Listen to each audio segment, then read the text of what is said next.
여러분은 지금 팟캐스트 클러치 턴오버를 듣고 계십니다. 예, 아쉽게 떨어졌다면 아쉽게 떨어졌고 뭐 아예 능력치가 안 됐다고도 볼 수 있긴 하지만 그렇죠. 마지막까지 하위권 네 팀이 본인이 가지고 있는 역량을 발휘를 해서 팬들이 이런 팀을 응원해도 되나라는 마음은 안 남기게 했던 하위 네 팀이었었던 것 같고요. 그렇죠. 나머지 팀들 일단 얘기를 더 해보기 전에 시상식이 있었는데요. 네.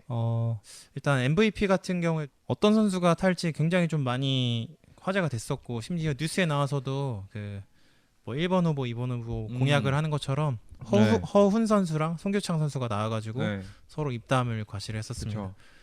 장신 포워드인 기호 1번 송교창은 고졸 신화 1호로, 허재전 감독의 아들인 허우는 최고 스타 혈통으로 주목받는 선수. 첫 번째 지표인 평균 득점에서 허우는 15.9점, 송교창은 15.6점으로 접전 박빙 양상을 보이고 있습니다.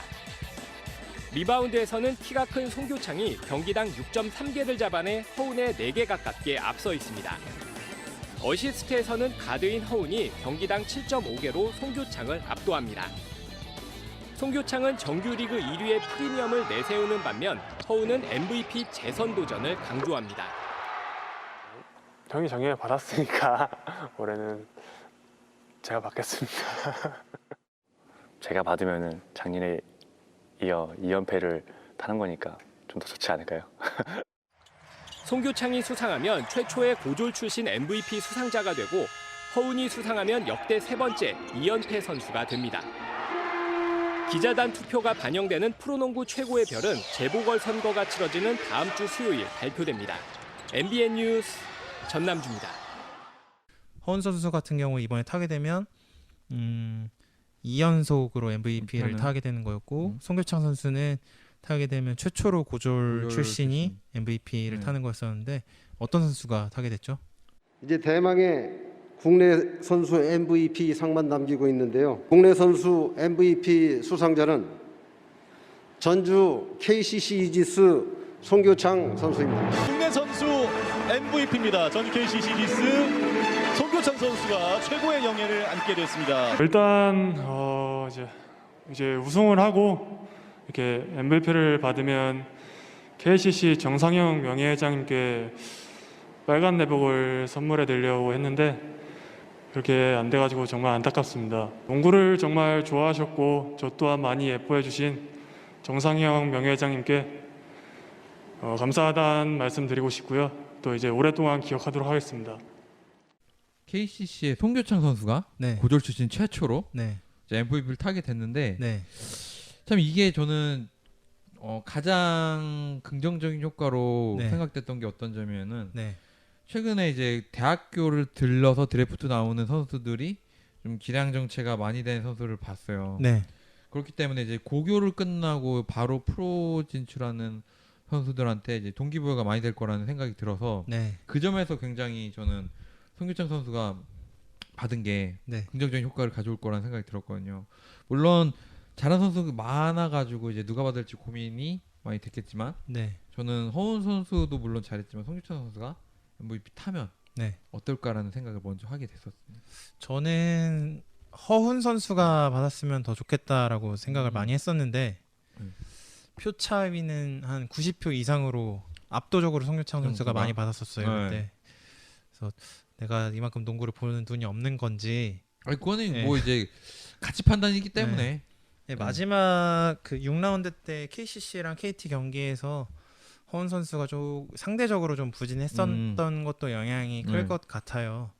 그 상대적으로 송교창 선수는 그에 반해서 좋은 활약을 펼쳤었고 그런 부분이 좀 더 어필이 되지 않았을까. 1위 프리미엄도 분명히 있는 거니까요. 그렇죠. 그리고 약간 뭐 개인적인 생각으로는 KT에서 허훈 선수가 차지하는 비중이라 그래요? 비중이 워낙 많고 플레잉 타임도 길기 때문에 약간 뒤쪽 경기로 갈수록 어느 정도 출전 시간 조율이라고 해야 되나? 좀 해줬을 것 같아요. 해줬어요. 6강을 생각해서 그렇다 보니까 송교창 선수가 좀 더 활약을 할 수 있는 기회가 좀 더 많지 않았나.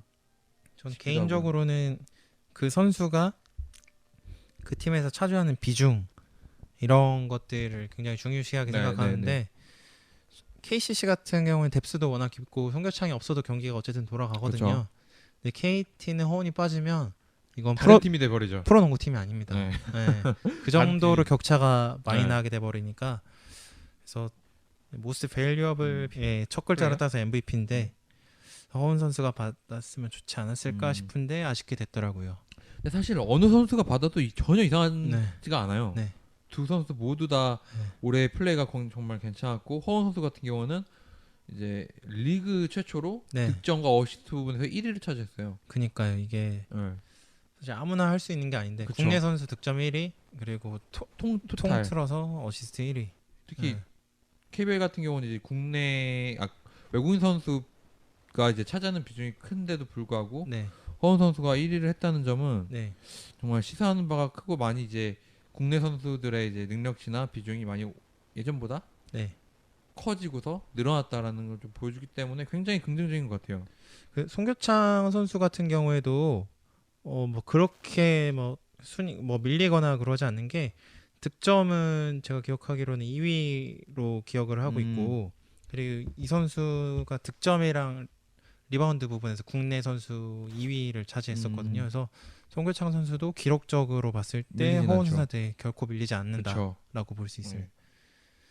좀 미담이 될 수도 있는 건데 송교창 선수가 본인의 이름을 밝히지 않고 국내 유망주들이나 아니면 중학교 고등학교에다가 농구화라든지 농구 시리즈 그 용품을 기부를 해왔었어요. 계속 남몰래. 근데 이게 본인이 한 거라고 안 밝히고 있다가 나중에 이게 밝혀져가지고 굉장히 좀 훈훈하게 미담이 됐고. 그쵸. 네. 허훈 선수 같은 경우에도 뭐 쌀 500kg을 뭐 팬클럽한테 받았는데 거기다가 더해가지고 어려운 곳에다가 기부를 하겠다라고 얘기를 하고 있는데 농구도 잘하고 이렇게 마음씨도 훈훈하면 이게 잘하는 데는 다 이유가 있어요. 그니까요. 네. 그리고 두 선수 모두 다 이제 팬 투표 하면은 또 상위권에 항상 있잖아요. 팬들한테 이렇게 인기도 많고 하니까 이렇게 다시 돌려주는 것도 있고 하기 때문에 또 이제 잘하기도 하고 정말 좋은 선수들이네요. 불공평한 것 같아요. 다 잘생기고 농구도 잘하고 상도 타고 베풀 줄도 마음씨도 알고 좋고 다 가졌네요. 그러게요. 그렇습니다. 그럼 이어서 이제 외국인 선수 MVP도 한번 알아볼까요? 네, 뭐 2명 정도로 압축되지 않을까 싶었었는데 뭐 션롱이랑 데이비스 선수 둘 중에 누가 받지 않을까 싶었었는데요. 어떤 선수가 받게 됐죠? 현대 울산 모비스의 션롱 선수가 받게 됐습니다. 이 선수가 초기에 이제 KBL 온다고 했을 때 그 NBA 출신 G리그에서 뛰다가 필라델피아에서 한 시즌 정도 보냈네요. 그리고서 휴스턴으로 트레이드된 다음에 중국이랑 뉴질랜드 리그에서요. 호주 리그에서 이제 활약하다가 이제 한국으로 넘어오게 된 선수입니다. 굉장히 좀 많이 데려오려고 노력을 했었는데 그동안 몸값이 높았어가지고 이 코로나 덕분이라고 봐야 되는 건지는 잘 모르겠는데 그 코로나로 인한 전 세계 시장 상황 때문에 우리나라에 들어와서 뛰게 됐는데 전반적으로 이제 몸값들이 조금 내려갔죠. 데이비스 같은 경우에도 충분히 탈 수 있는 자격이 있었다고 생각을 했는데 막판에 좀 도망 아닌 도망을 치게 되면서 션로 선수가 이렇게 받게 됐는데 이건 뭐 MVP랑 크게 상관없는 얘기인데 외국인 선수 얘기가 나와서 잠깐 드린 얘기로는 일전에 한번 기사가 났어요. 라렌 선수가 골든스테이트 워리어로 이적이 됐다. 보셨나요? 좀 제가 보냈습니다. 단톡방에다. 맞죠. 그렇죠.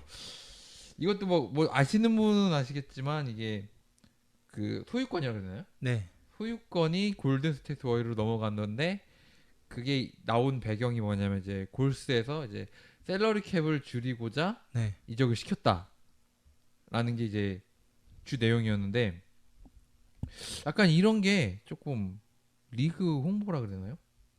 리그 흥행? KBL 흥행이? 흥행이라기보다 알릴 수 있는 홍보? 사실 그러니까 뭐 이것 때문에 농구를 보는 사람은 아마 없을 것 같긴 한데 NBA 팬들 같은 경우에 굉장히 생소한 이름이다 보니까 울산 창원 LG 뭐 페이스북이라든지 인스타그램에 들어와서 보는 뭐 우리 골든 스테이트 워리어스에 온 걸 환영해 환영한다. 이렇게 뭐 글을 남긴다든가 이렇게 좀 해프닝이 있었죠. 네. 그러니까 다른 농구 리그에 한국 리그를 어떻게 보면 좀 알릴 수 있었던 계기였겠네요. 그러니까 굉장히 좀 본인도 좀 당황했을 그렇죠. 것 같아요. 예. 네. 라렌이 뭐 출중한 선수긴 한데 지금 골스라면 또 잘 모르겠네요. 워낙 지금 똥을 싸고 있어가지고. 그렇죠. 오늘도 이제 네. 워싱턴이랑 경기가 있었는데 네. 3점 차로 졌습니다. 커리 말고는 뭐 사람 새끼가 있나요 거기에? 약간 위긴스가 어느 정도 좀 네. 올라오는 것 같긴 한데 좀 그래도 네. 아쉬웠죠. 네, 뭐 NBA 얘기는 저희가 나중에 한번 네. 딱 코너로 한번 빼서 다시 한번 다뤄보도록 하겠습니다. 셜롱 선수가 MVP로 그렇게 상금을 받고 김종규 선수 안면을 가격해서 골절을 뭐 그쵸. 고의는 아니었겠습니다만 사고가 있었죠. 네. 다행히 수술은 안 해도 된다고 해서 참으로 다행인데 너무 다행이네요. 이게 요즘 상상이 안 가네. 외국인 선수들 네, 플레이하다가 얻어 맞아서 얼굴에 뼈에 금이 간다는 게 농구가 정말 네. 뭐 타 종목들도 다 이렇게 위험하긴 한데 네. 정말 이게 부대끼는 몸싸움이 많다 보니까 네. 정말 위험한 종목이라고 하더라고요. 다칠 가능성도 높고. 뭐 잠실로라님도 이빨 네. 지금 치료 받으신 중이고 저도 뭐 별다른 거 아닌데 사실 농구 열심히 하는 사람 중에 손발가락 멀쩡한 사람 하나 없어요. 안 이어 있는 사람 없잖아요. 네. 정말 그 프로들은 당연하고 네. 아마추어 농구 동호회 하는 사람들도 네. 다 어느 정도 농구로 인해 다친 경력은 다 있으실 거예요. 그만큼 좀 농구가 많이 위험한 스포츠이긴 한데 그만큼 또 재밌죠. 이게 얼굴에 골절상을 입는다는 거는 사실 머리뼈 바로 뒤쪽에 뇌가 숨어있기 때문에 뇌진탕이나 아니면 굉장히 큰 뇌 손상을 가져올 수 있을 정도의 부상이라는 걸 의미하기도 하거든요. 네. 근데 다행히 그런 부분까지는 이상이 없다 그래서 천만 다행이고 빨리 부상에서 회복하셨으면 좋겠습니다. 그렇죠. 빨리 복귀해서 좋은 플레이 보여줘야 되는데 부상 없이 플레이하기를 바라겠습니다. 일단 베스트 5 같은 경우에는 뭐 어떤 선수들이 탔는지 한번 읽어봐 주시겠어요? 예. 일단 뭐 순서대로 가드진부터 먼저 쭉 읽어드릴게요. 네. 허운, KT의 허운, 네. 그리고 오리온스의 이대성 선수, 그다음 KC의 송규창, KT 양홍석, 그리고 현대 모비스의 쇼롱. 네. 이렇게가 정규리그 베스트 5로 뽑혔습니다. 장재석 선수 같은 경우는 식스맨 상을 받았고, 그렇죠. 정창영 선수가 사실 LG에서 굉장히 잘 데려왔다고 이번에 평이 좋았잖아요. 정말로, 되게 정말 기량 발전상을 받긴 했는데 기량이 이 선수가 뭐 한 시즌 만에 팀을 옮겼다고 발전했겠어요. 그만큼 가지고 있었던 잠재력이 있었던 거고 그걸 감독이 알아봐주고 써줬으니까 그런 거라고 생각을 하는데 감독상까지 전창진 감독이 받게 되면서 KCC는 굉장히 다수의 수상자를 남기는 행복한 시즌을 보내게 됐습니다. 그리고서 이제 수비 5걸에는 문성곤, 이승현, 차바위, 최성원, 장재석. 차바위가 그 급에 낄 정도인가 싶긴 한데 저는 약간 3명의 선수는 정말 수비 잘한다라고 인정하고 말할 수 있는데 약간 2명의 선수는 긴가민가해요. 누구요? 한번 맞춰보시겠어요? 일단 전 차바위는 그 중에 하나 들을 것 같고 최성원, 문성곤, 이승현 정도는 공감이 되는데 나머지 한 명은 누구라고요? 장재석 선수. 장재석이 수비 5걸. 그러니까 물론 못한다는 게 는 아니지만 웨이 선수가 여기 정도로 말하는 건 아닌데 워낙 약간 좀 상대적인 것 같아요. 제가 문성군, 이승현, 최성원 선수의 수비력을 되게 높게 평가를 하거든요. 정말 열심히 뛰는 것도 있지만 수비에 대한 센스. 한때 장재석 선수가 그러니까 BQ에 대한 의문점을 많이 남겼던 선수잖아요. 근데 물론 그때보다 많이 기량이 발전됐고 했는데 제가 아직 바라보는 장재혁 선수는 수비에 장점을 보인다? 라는 정도는 아니라고 판단되거든요. 물론 블록이 좀 좋고 파이팅이 넘치는 선수긴 한데 아직 좀 수비 5걸에 들기에는 부족한 면이 있지 않나 라는 생각을 하게 됐습니다. 전 뭐 베스트 5 같은 경우에도 이세성 선수가 뭐 개인적인 기록으로 봤을 때는 충분히 들어가고도 남기는 한데 네. 선수의 기량이나 가치로 봤을 때 베스트 5로 들어가는 게 맞나라는 생각을 합니다. 뭐 이대성 선수한테 감정이 있다거나 이런 게 아니라 이관희 선수의 약간 업그레이드 버전이라고 저는 보는데요. 네, 그러니까 기본적인 농구에 대한 부분이 상대적으로 다른 선수에 비해서 좀 떨어진다고 생각을 해서 개인 능력으로 풀어가는 거 부분이 상대적으로 많이 차지한다고 생각을 해서 이대성 선수 같은 경우는 열정이나 농구에 대한 태도나 이런 거 정말 높게 평가하는데 한 가지 약간 간혹가다 투머치한 상황들이 나올 때가 있는 것 같더라고요. 이따가 6강에서 풀어주시죠. 아, 그렇죠. 네. 그 얘기는 이따 이어서 하는 걸로 하고, 그리고서 항상 뭐 다른 종목들도 이제 이슈 많이 사람들이 궁금해하긴 하는데 신인왕에 대해서 특히 많이 궁금해들 하시잖아요. 한때는 정말 줄 사람이 없을 정도로 빈곤한 뎁스가 있었던 반면에 올해는 조금 다른 시즌에 비해 좀 풍성했었던 것 같아요. 뭐 어떤 선수들이 후보망에 올랐었죠?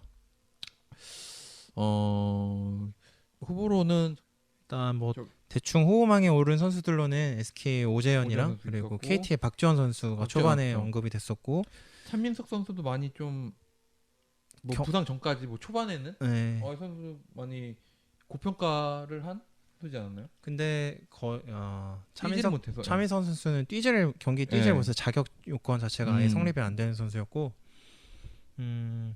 SK란다 DB의 이준희라든지 좀 사실 뭐 지명 순위는 막 높진 않았었는데 그쵸. 그 오재현 물론 이번에 뭐 신인왕 오재현 선수 SK 오재현 선수가 타긴 했지만 오재현 선수도 상위 픽은 아니었어요. 2라운드였어요. 2라운드였고 사실 크게 기대를 안 했었는데 우리 이제 꼭 1라운더라고 성공하는 것도 아니고 맞습니다. 2라운더라고 해서 뭐 좌절을 할 필요도 없고 그리고 2라운드 지금 작년에 김은 선수 같은 경우도 2라운드에서 뽑혔잖아요. 네, 맞아요. 김은 선수 같은 경우는 좀 다른 길을 돌아서 온 케이스긴 하지만 이렇게 2라운드 선수들이 신인 선수 상을 받을 정도로 신인왕을 탈 정도로 국내 선수들 기량이 좀 상위 평준화된 것 같아서 기분이 좀 좋습니다. 그 약간 2라운더, 3라운더 선수들이 잘해줘야지 앞으로의 드래프트 때도 팀에서도 이제 매 라운드의 선수들을 많이 뽑을 것 같아요. 그리고 오재현 선수 같은 경우가 약간 SK에서 이제 김서영 선수가 부상 당했을 때 그때 좀 기회를 많이 부여받았고 또 그때 그 부여받은 기회를 잘 많이 살렸던 것 같아요.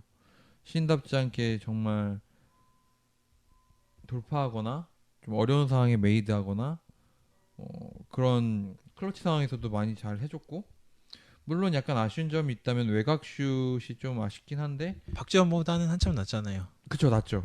그런데 뭔가 이제 이 선수도 약간 슛 폼이 좀 깔끔하다고 이쁘다고 하는 폼은 아니에요. 약간 예전에 이 선수가 왼손잡이 선수인데 그 김승현 선수의 외곽슛 자세랑 살짝 비슷해요. 물론 김승현 선수는 뭐 외곽슛도 물론 성공률 좋았는데 오재현 선수 같은 경우가 다른 능력치 대비 외곽슛이 좀 아쉬워요. 전 이준희 선수가 받았으면 어땠을까 싶었는데 시즌 막판에 좀 반짝한 감이 있어서 오재현 선수보다는 상대적으로 뭐 팀도 잘 만났고 김승현이란다. 김선영이 부상도 잘 당했고 잘 당한 건 아닌데 그 기회를 어쨌든 본인이 잘 잡았고 기회를 잡았을 때 보여주는 게 프로니까요. 그러다 보니까 김서영 선수가 그때 잘 보여줘서 김서영 선수가 복귀한 다음에도 자주 주중을 받았어요. 어쨌든 굉장히 좀 많은 선수가 언급이 됐었고 예전에 정말 줄 사람이 없어가지고 재미없었던 신인왕 경쟁이랑 다르게 오재현 선수가 결국에는 받긴 했지만 그 사이에 좀 재밌게 기다릴 수 있었던 것 같습니다. 네, 맞습니다. 뭐 인기상 같은 경우에는 허웅 선수가 받았죠. 탔고 그리고 아까 KCC가 굉장히 많은 상을 탔다고 말씀드렸었는데 이정현 선수가 플라핑 10회로 플라핑 상 받으셨네요. 최다 상을 받았습니다. 이게 10번까지는 100만 원이 안 되는데 10번 이상째부터 플라핑을 하게 되면 한 건당 100만 원씩이 부과가 되거든요. 가중 처벌인 거네요. 가중 처벌입니다. 그래서 이대성이 뭐 6회로 공동 2위에 랭크되어 있고 저번 118화 녹음 때도 이정현 선수의 플라핑에 대해서 얘기를 했는데 이 정도로 많이 하신 줄은 몰랐고 본인도 좀 너무 창피해서 앞으로는 좀 고치는 모습을 보이도록 하겠다라고 인터뷰를 하더라고요. 그렇죠. 이제 알고 하는 거랑 모르고 하는 거랑은 엄연히 다르긴 한데 뭐 플라핑이란 게 결코 좋은 건 아니기 때문에 앞으로 뭐 당장 뭐 0으로 줄일 수 없겠지만 차츰 그 횟수를 줄여나가는 선수가 됐으면 바람입니다. 이게 너무 많이 회자되다 보니까 4라운드까지는 한 6번 가량을 했었는데 5라운드부터 5라운드, 6라운드 거치면서는 4번 해서 좀 줄기는 하긴 했는데 사람 본성이 어디 가겠어요. 그렇죠. 근데 뭐 이제 이정현 선수도 이제 자제를 하겠다. 물론 그 상황을 의도해서 하진 않았겠죠. 물론 의도 하시니까 플라핑을 하는 거 아닌가요, 이정현 선수? 뭔가 저는 그냥 의도해서 플라핑했다라는 느낌보다도 그 플라핑하는 그 액션이 본인 몸에 약간 어느 정도 배어 있어서 그 순간 이제 그게 나온 게 이제 다른 선수들보다 이제 액션이 컸던 것 같아요. 제가 느끼기에는. 그러니까 큰 것도 있고 아닌데도 기다고 예를 들어서 뭐 맞지 않았는데 맞은 것처럼 행동을 한다거나 이런 것도 굉장히 많고 사실 어떤 기자가 기사를 쓴 건데 파울을 만들어내는 능력이 탁월해야지 파울을 창조해내는 능력이 탁월한 선수가 돼서는 안 된다고 굉장히 좀 혹평을 남겼고 뭐 이대성이나 이정현 선수처럼 연봉이 많은 선수한테는 몇십만 원이 플라핑을 했을 때 나가는 몇십만 원이라는 벌금이 그렇게 다른 선수들에 비해 크지 않기 때문에 퍼센티지로 매겨서 한 건당 얼마 뭐 1,000만 원 이렇게 때리면 절대로 그쵸 절대 그러면은 뭐 1,000만 원대라고 하면은 벌써 벌금만 1억인데 그거는 좀 말이 안 된다고 생각했는데 그쵸. 어쨌든 기사를 좀 재밌게 봤습니다. 뭐 그렇게 한다면 뭐 현실적이진 않겠지만 좀 어느 정도 그렇게 가중처벌을 한다고 하면은 그런 상황을 안 하려고 선수 노력을 할 것 같아요. 그리고 뭐 시즌이 끝나면 이걸 리셋해 주는 게 아니라 시즌 끝나도 이어나가자는 얘기도 있더라고요. 저는 이런 플라핑에 대한 거는 이제 그렇게 처벌적으로 뭐 수위를 높이기 전에 선수들이 이제 자연스럽게 자제하는 방향 쪽이 가장 이상적이지 않을까 싶습니다. 지금 뭐 얼추 1시간 정도가 지났는데 혹시 뭐 정규리그에 대해서 더 말씀하실 사항 있으신가요? 정규리그에 대해서 뭐 큰 얘기들은 얼추 하지 않나 싶습니다. 그러면 6강 팀들 다음에는 미디어데이랑 그리고 이제 6강 플레이오프에 돌입 오늘부터 시작을 했는데 여기에 대한 예상과 소회 남겨보도록 하겠습니다. 여러분은 지금 팟캐스트 클러치 턴오버를 듣고 계십니다.